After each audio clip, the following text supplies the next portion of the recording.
Les journalistes connaissent bien le terme de marronnier pour désigner un article récurrent sur un sujet anodin. Alors cette expression, elle tire son origine du fait que les Parisiens avaient l'habitude au début du 19e siècle de s'émerveiller de l'éclosion des feuilles de marronnier au jardin des Tuileries qui se déroulait chaque année aux alentours du 20 mars, en plus le jour de l'anniversaire de Napoléon II. La presse de l'époque se faisait alors l'écho de cette feuillaison chaque année et ainsi est née l'expression. En Grande-Bretagne, le jeu des Conkers est un jeu qui amuse bien les enfants. Chaque participant a un marron attaché au bout d'une ficelle. Le jeu consiste à casser le marron de son adversaire en le frappant avec le sien en moins de 5 minutes. Le frappeur frappe 3 fois le marron de son adversaire, puis devient le teneur. Ensuite, les rôles s'inversent jusqu'à ce que l'un des marrons soit détruit. Il existe désormais des compétitions régionales et nationales de Conkers. Le marronnier est perçu dans le folklore comme un arbre protecteur contre les mauvaises énergies. Il est aussi parfois planté dans les jardins pour apporter chance et prospérité, et de nombreuses légendes entourent les marrons. Les paysans mettaient des marrons sur les rebords des fenêtres pour chasser les intrus.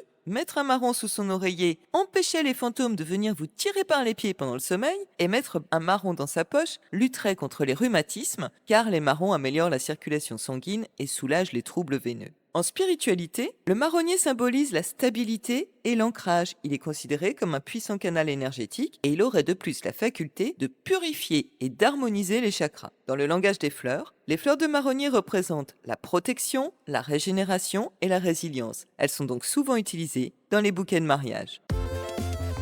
Bref,